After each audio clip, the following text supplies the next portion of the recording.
Justificação pela fé. E os adventistas do movimento de reforma.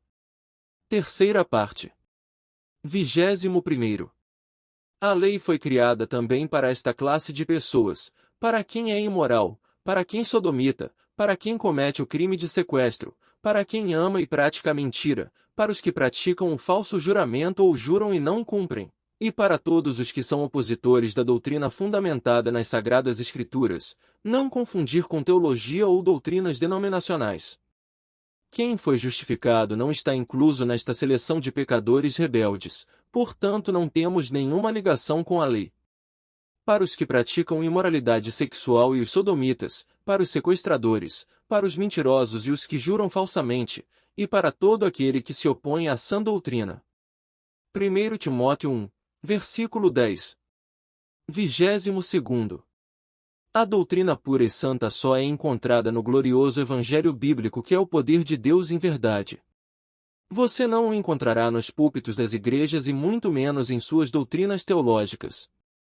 Essa sã doutrina se vê no glorioso Evangelho que me foi confiado, o Evangelho do Deus bendito. 1 Timóteo 1, versículo 11. 23º. A guarda da lei jamais servirá para que uma pessoa seja justificada. A única utilidade que a lei tem é mostrar o pecado e nada mais que isso. Por isso nenhuma carne será justificada diante dele pelas obras da lei, porque pela lei vem o conhecimento do pecado. Romanos 3, versículo 20. 24º. A justiça que Deus implanta em nós não tem nenhuma ligação com a lei ou nossas obras. A lei e os profetas testemunham a favor da justificação, mas não justificam, ou seja, são antagônicos. Mas agora se manifestou sem a lei a justiça de Deus, tendo testemunho da lei e dos profetas. Romanos 3, versículo 21. 25º. A justiça que é implantada é igual para todos e é unicamente por intermédio da fé que uma vez foi entregue aos santos. Isto é, a justiça de Deus pela fé em Jesus Cristo para todos e sobre todos os que creem, porque não há diferença. Romanos 3, versículo 22. 26º. Houve a necessidade da justificação do ser humano diante de Deus porque todos são pecadores independentemente de sua vontade, ou seja, não tem como a pessoa nascer não pecadora, todos nasceram sem a glória de Deus, esta glória só envolve quem alcança a justificação pela fé. Os que buscam por meio das obras jamais a alcançarão. Porque todos pecaram e destituídos estão da glória de Deus. Romanos 3, versículo 23. 27º. Quanto custa a justificação? Para nós absolutamente nada. O preço foi a vida de Cristo. Existe outro meio para eu ser justificado? Com certeza não.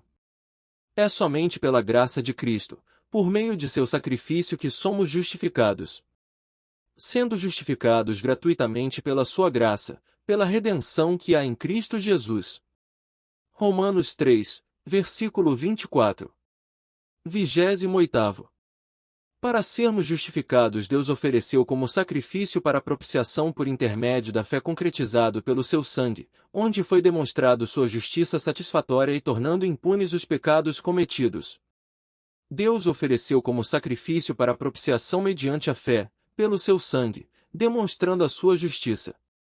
Em sua tolerância, havia deixado impunes os pecados anteriormente cometidos. Romanos 3, versículo 25. 29º. Por intermédio do sacrifício de Cristo foi demonstrado a justiça de Deus, sendo Ele justo e o único justificador dos que têm fé em Cristo. Para a demonstração da sua justiça neste tempo presente, para que Ele seja justo e justificador daquele que tem fé em Jesus. Romanos 3, versículo 26. 30º.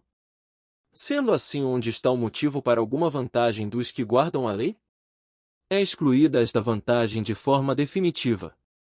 Mas baseado em qual princípio da lei? Nenhum princípio da lei entra no quesito da justificação pela fé. O único quesito e princípio que é usado na justificação é a fé de Jesus e nada mais que isso. Onde está, então, o motivo de vanglória?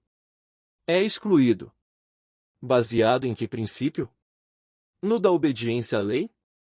Não, mas no princípio da fé. Romanos 3, versículo 27.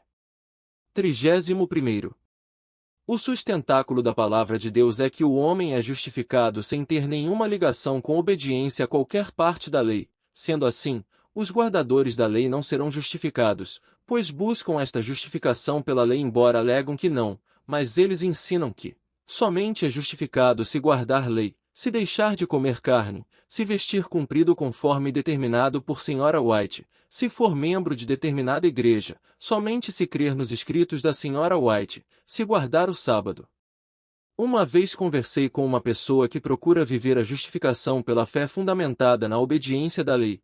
Por eu questioná-la, esta pessoa ficou tão irada que pensei que ela ia até me bater por eu ter dito que não há nenhuma ligação entre justificação e guarda da lei. Pois sustentamos que o homem é justificado pela fé, independente da obediência à lei. Romanos 3, versículo 28. Continua. Autor, Eurias Rodrigues Carneiro.